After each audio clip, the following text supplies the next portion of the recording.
نحمده ونصلي على رسوله الكريم اما بعد فاعوذ بالله من الشيطان الرجيم بسم الله الرحمن الرحيم رب اشرح لي صدري ويسر لي امري واحلل عقدة من لساني يفقهوا قولي۔ السلام علیکم ورحمۃ اللہ وبرکاتہ۔ ناظرین، آج ہم پروگرام دعا کیجئے کے ساتھ آپ کی خدمت میں حاضر ہیں اور ہم انشاءاللہ رزق کی کشادگی کے بارے میں دعاؤں کے متعلق بات کریں گے۔ حقیقت یہ ہے کہ رزق کے سارے خزانے اللہ سبحانہ و تعالیٰ کے پاس ہیں، اور اللہ سبحانہ و تعالیٰ اپنی ساری مخلوق کو رزق دے رہا ہے اور ہر طرح کا رزق دے رہا ہے، اور پھر بھی اس کے خزانوں میں کمی نہیں واقع ہوتی۔ ایک حدیث قدسی میں آتا ہے، اللہ تعالیٰ فرماتے ہیں کہ اے تمام جن و انس،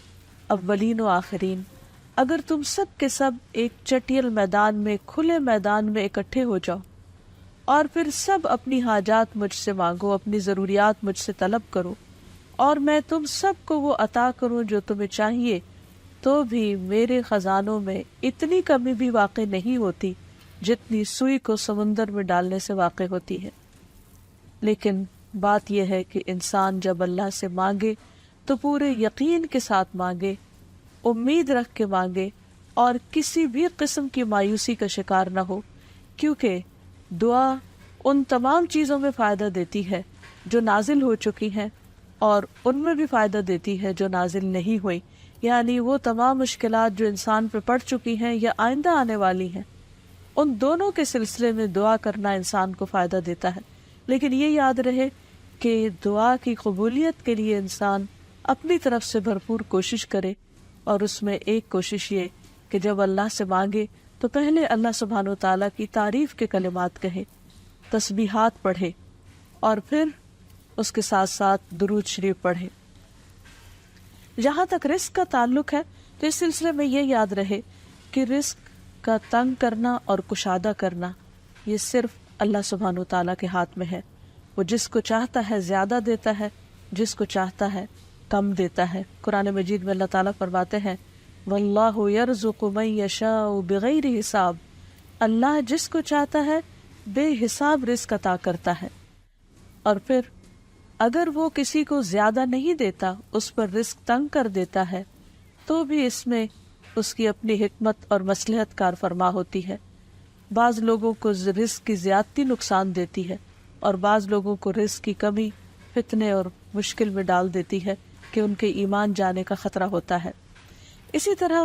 بعض کو رزق کی کشادگی اللہ کی یاد سے غافل کر دیتی ہے، یعنی انسان مختلف مزاج کے ہوتے ہیں، تو اللہ تعالیٰ چونکہ بندوں پر مہربان ہے، وہ جانتا ہے کہ کس بندے کے ساتھ اسے کیسا معاملہ کرنا ہے، کسے زیادہ دینا ہے اور کسے کم دینا ہے۔ اس لیے ہمارے معاملے میں اللہ تعالیٰ کا جو بھی فیصلہ ہو اسے بخوشی قبول کر لینا چاہیے، اور اس کے ساتھ ساتھ اس سے اچھی امید رکھنی چاہیے۔ رزق کے سلسلے میں یہ بات بھی یاد رہے کہ اگر کبھی رزق میں تنگی ہو رہی ہو تو ہو سکتا ہے کہ اس تنگی پر صبر کرنے کی وجہ سے انسان کے اتنے درجات بلند ہو جائیں کہ بہت بڑی بڑی نیکیاں بھی اس کے مقابلے میں ہیچ ہوں۔ پھر اسی طرح بعض اوقات انسان کے لیے ناشکری رزق کی تنگی کا ذریعہ بن جاتی ہے، تو اس سے بھی انسان کو پرہیز کرنا چاہیے۔ خواہ انسان کے پاس تھوڑا ہی ہو تو بھی اس پر اللہ تعالیٰ کا شکر ادا کرنا چاہیے، کیونکہ اللہ تعالیٰ کا وعدہ ہے لَإِن شَكَرْتُمْ لَأَزِيدَنَّكُمْ، اگر تم شکر ادا کرو گے تو میں تمہیں اور زیادہ عطا کروں گا۔ کیونکہ ہر انسان جس کے پاس جتنا بھی ہے وہ عموماً کمی کا رونا روتا رہتا ہے۔ اسی لیے ہمیں یہ سکھایا گیا ہے کہ رزق کے معاملے میں ہم یعنی دنیاوی معاملات میں اپنے سے نیچے والوں کو دیکھیں کہ ان کے پاس کیا ہے، تو انسان کے پاس جو کچھ بھی ہو انسان اس پر راضی ہو سکتا ہے، مطمئن ہو سکتا ہے، خوش ہو سکتا ہے، اور اللہ تعالیٰ کا شکر گزار ہو سکتا ہے۔ اور یہ ہمیشہ یاد رکھے کہ اصل میں الرزاق تو اللہ تعالیٰ ہی ہے۔ اس لیے جب بھی رزق کے معاملے میں کسی بھی قسم کی کوئی مشکل ہو، اونچ نیچ ہو، تو فوراً اللہ تعالیٰ کی طرف انسان رجوع کرے اور اللہ تعالیٰ سے خوب خوب دعائیں کرے، کیونکہ وہ دعاؤں کا سننے والا ہے،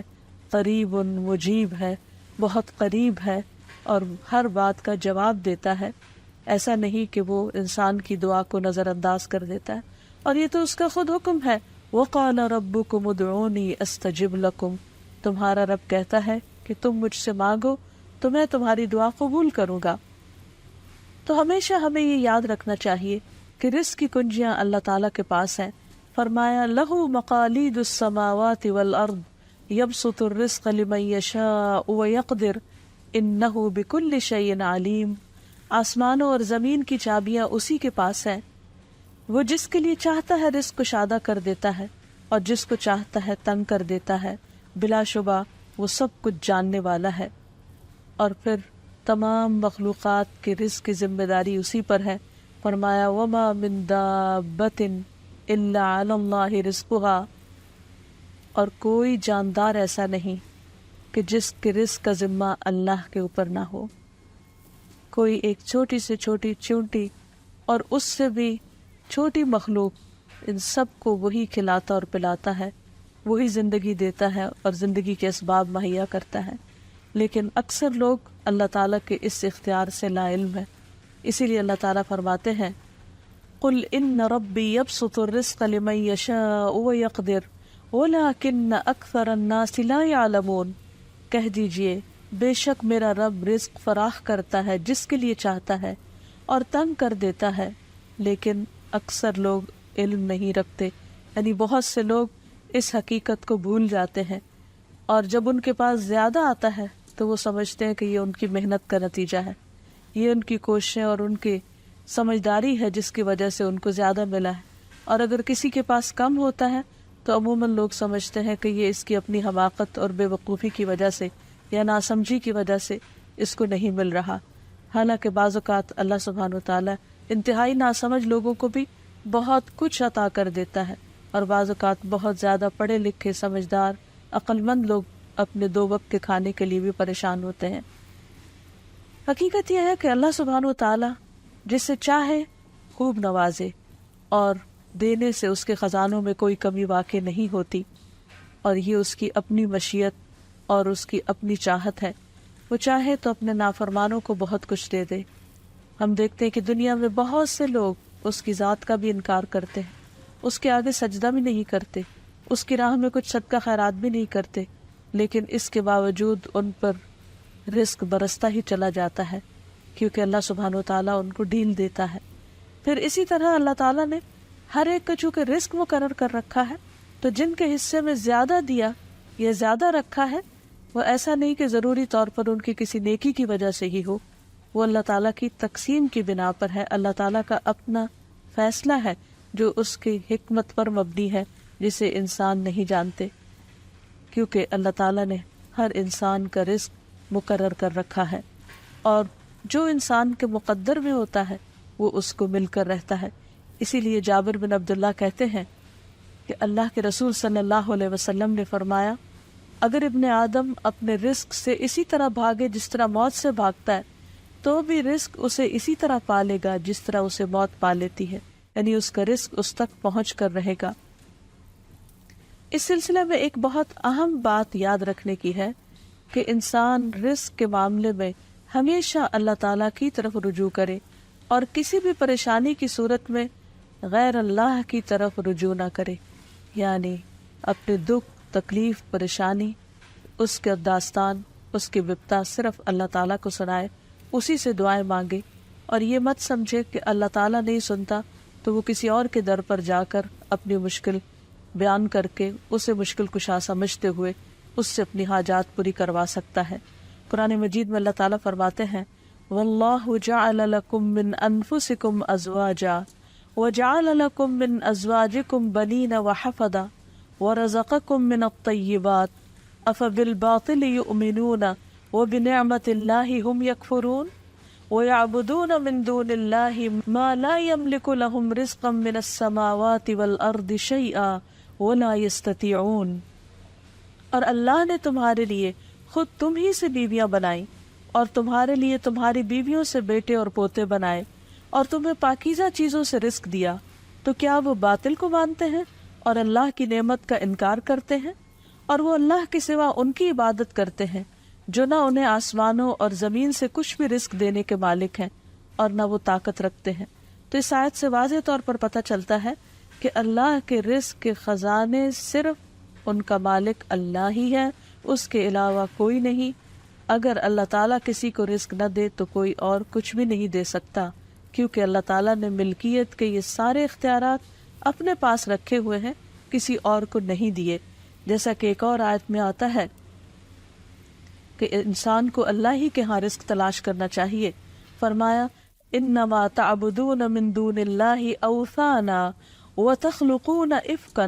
ان الذین تعبدون من دون اللہ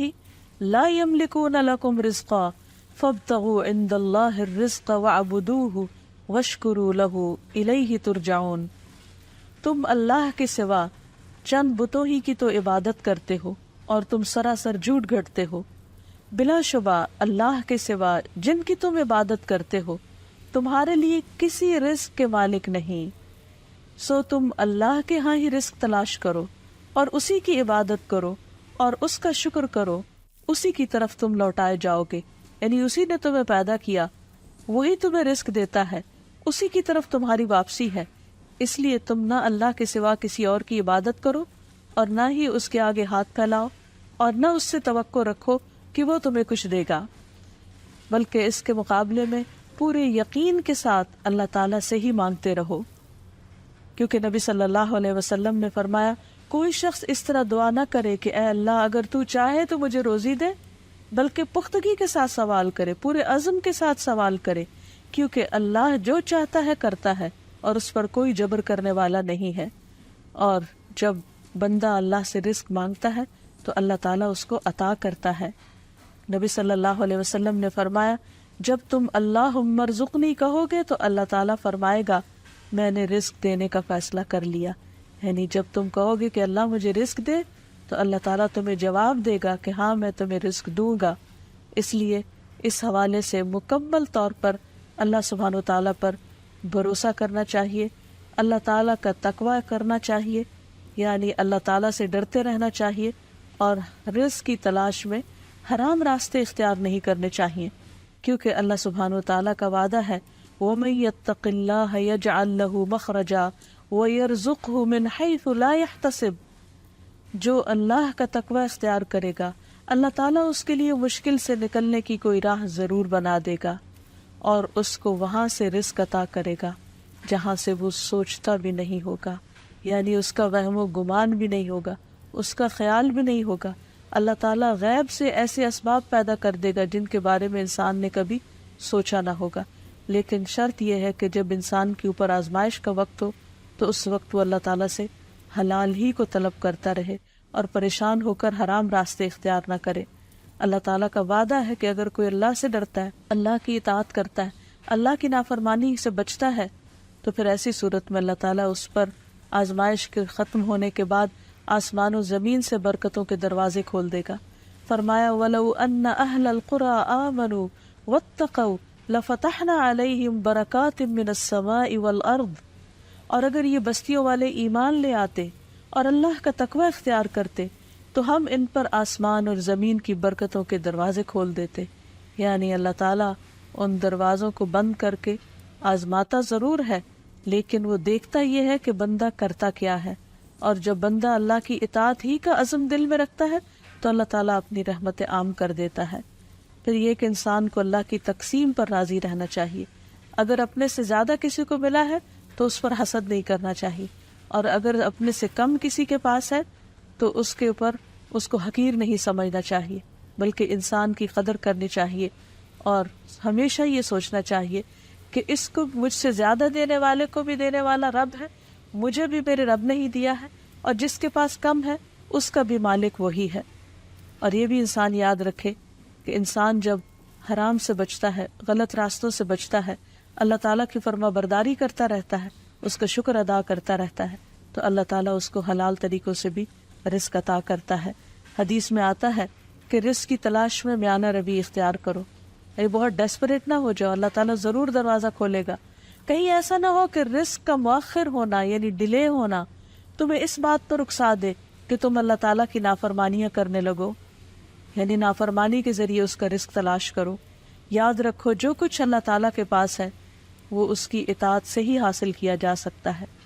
اور اس سلسلے میں خصوصی طور پر استغفار بہت کارآمد ہے کہ انسان اپنے گناہوں کی معافی مانگتے ہوئے اللہ تعالیٰ سے رزق کے لیے دعا کرے، پھر اسی طرح رشتہ داروں کے ساتھ اچھا سلوک کرے، کیونکہ نبی صلی اللہ علیہ وسلم نے خاص طور پر یہ بات فرمائی ہے کہ جو شخص یہ چاہتا ہے کہ اس کی عمر دراز ہو اور اس کے رزق میں وسعت ہو تو اسے چاہیے کہ وہ صلہ رحمی کرے، یعنی اپنے رشتہ داروں کے ساتھ اچھا سلوک کرے۔ یعنی جس نیکی کا اجر انسان کو دنیا میں بہت جلد مل جاتا ہے، ان میں سے بہت اہم نیکی صلہ رحمی ہے، والدین کے ساتھ حسن سلوک ہے۔ ایک حدیث میں آتا ہے کہ کچھ گھرانوں کے لوگ جو فاسق و فاجر بھی ہوتے ہیں، لیکن جب وہ صلہ رحمی کرتے ہیں تو اس کی بنا پر ان کے مال بڑھ جاتے ہیں، یعنی رشتہ داروں کے ساتھ اچھے سلوک کی وجہ سے ان کے مال میں اور اضافہ ہو جاتا ہے اور ان کے افراد کی کثرت ہو جاتی ہے۔ پھر انسان ہمیشہ یہ یاد رکھے کہ مال دینے سے بڑھتا ہے، صدقہ خیرات مال میں اضافے کا ذریعہ بنتا ہے۔ پھر اسی طرح خرید و فروخت میں سچ بولنا مال میں برکت پیدا کر دیتا ہے اور جھوٹ مال کی برکت کو اٹھا دیتا ہے۔ اور پھر خاص طور پر انسان رزق کے لیے دعائیں کرتا رہے، کیونکہ سارے خزانے تو اللہ کے پاس ہیں، وہ جب جس کو جتنا چاہے عطا کر سکتا ہے۔ اس کے لیے نبی صلی اللہ علیہ وسلم کی سکھائی ہوئی مسنون دعائیں بہت ہی بہترین ہیں۔ نبی صلی اللہ علیہ وسلم ہر روز صبح فجر کی نماز کے بعد یہ دعا پڑھتے تھے، اللہم انی اسألک علما نافعا ورزقا طیبا وعملا متقبلا۔ اے اللہ، میں تجھ سے علم نافع، طیب رزق یعنی پاکیزہ رزق اور مقبول عمل کا سوال کرتا ہوں، یعنی ایسے عمل کی توفیق دے جو تیرے ہاں قبول ہو جائے، تجھے پسند آ جائے۔ اور اس کے ساتھ ساتھ انسان کو حرام سے بچنے کی دعا کرنی چاہیے۔ اس سلسلے میں آپ صلی اللہ علیہ وسلم نے جو دعا سکھائی وہ ہے، اللہم اکفنی بحلالک عن حرامک واغننی بفضلک عمن سواک۔ اے اللہ، اپنے حلال کے ذریعے حرام سے میری کفایت فرما، یعنی مجھے اتنا حلال دے کہ مجھے حرام کی ضرورت ہی نہ رہے، اور اپنی مہربانی سے مجھے اپنے علاوہ ہر ایک سے بے نیاز کر دے، یعنی مجھے انسانوں کا محتاج نہ کر، کسی اور کا محتاج نہ کر، صرف اپنے خزانوں سے عطا فرما۔ پھر اسی طرح خاص طور پر بڑھاپے کی زندگی کے لیے وسعت رزق کی دعا کرنی چاہیے، کیونکہ جب انسان بوڑھا ہو جاتا ہے تو اس کے اعضاء کمزور ہو جاتے ہیں،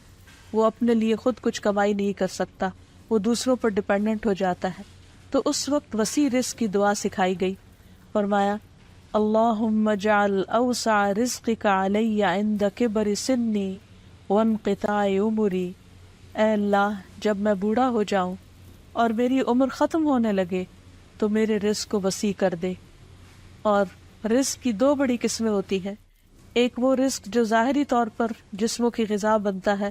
یا انسان کی مادی ضروریات پوری کرتا ہے، اور دوسرا روحانی رزق، اور وہ رزق جو انسان کے غم ہم کو دور کرتا ہے، یعنی لوگوں کی محبت اور توجہ، اور خاص طور پر بڑھاپے میں اولاد اور رشتہ داروں کا قریب ہونا، پاس ہونا، یہ انسان کی بنیادی ضرورتوں میں سے ہے۔ تو انسان جب خود کچھ کرنے کے قابل نہ رہے، ہاتھ پاؤں ہلانے کے قابل نہ رہے،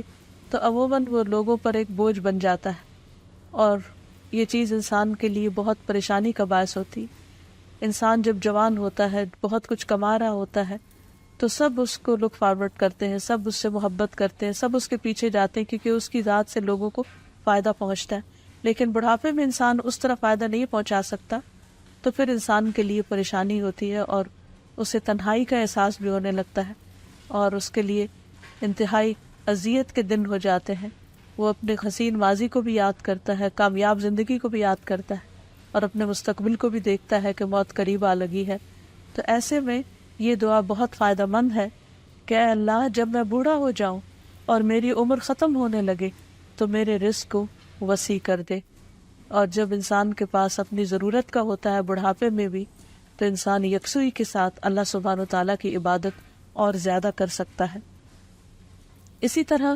اپنے لیے اور اپنی اولاد کے لیے وسیع رزق کی دعا کرنی چاہیے، جیسے ابراہیم علیہ السلام نے دعا کی تھی، ربنا انی اسکنت من ذریتی بواد غیر ذی زرع بواد غیر ذی زرع عند بیتک المحرم ربنا لیقیموا الصلاة فاجعل افئدة من الناس تهوی الیہم وارزقهم من الثمرات لعلهم یشکرون۔ اے ہمارے رب، بے شک میں نے اپنی کچھ اولاد کو اس وادی میں آباد کیا جو کسی کھیتی والی نہیں، تیری حرمت والے گھر کے پاس، اے ہمارے رب، تاکہ وہ نماز قائم کریں۔ سو کچھ لوگوں کے دل ایسے کر دے کہ ان کی طرف مائل رہیں، اور انہیں پھلوں سے رزق عطا کر تاکہ وہ شکر ادا کریں۔ تو اس میں ہم دیکھتے ہیں کہ ابراہیم علیہ السلام اپنے بچوں کے لیے روحانی رزق کی دعا بھی کر رہے ہیں، جذباتی محبت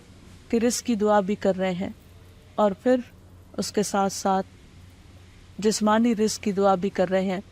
جو ہر انسان کی ضرورت ہے، اور اس میں سے بھی بہترین رزق یعنی پھلوں کے رزق کی دعا کر رہے ہیں، کیونکہ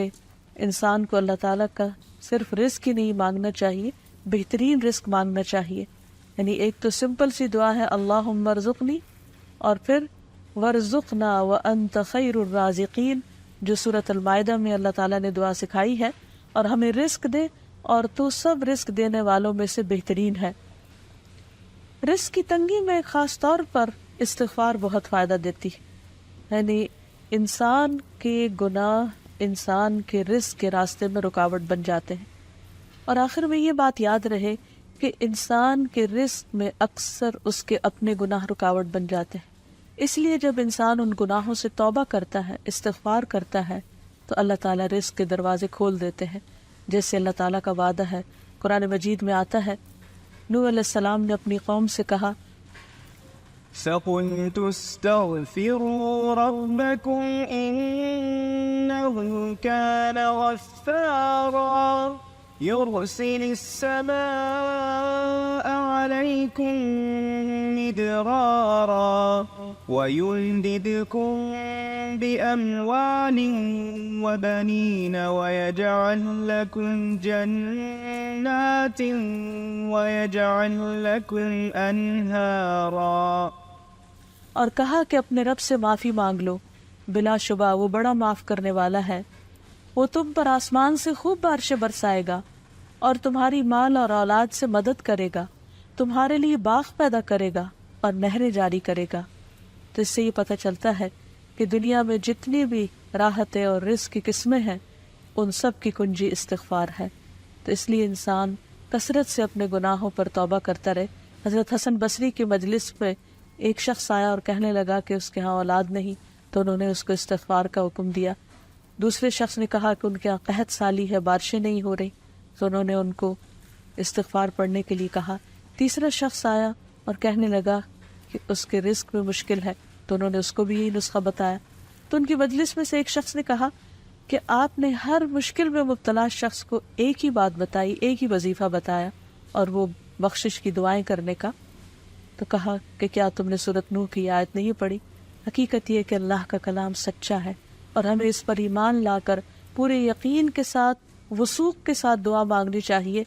کہ ہم انشاءاللہ استغفار کریں گے تو آسمان سے اور زمین سے رزق اگلنے لگے گا، ابلنے لگے گا۔ اللہ تعالیٰ ہمیں اپنی رحمتوں سے نوازے، اور استغفار کے لیے سمپل، اے اللہ مجھے بخش دے، اے اللہ مجھے معاف کر دے، اے اللہ میرے اگلے پچھلے سارے گناہوں کو معاف کر دے، اللہم اغفر لی، استغفر اللہ ربی من کل ذنب و اتوب الیہ۔ اور سچے دل سے انسان توبہ کرتا رہے تو اللہ تعالیٰ کو مہربان پائے گا۔ وآخر دعوانا ان الحمد للہ رب العالمین۔ السلام علیکم ورحمۃ اللہ وبرکاتہ۔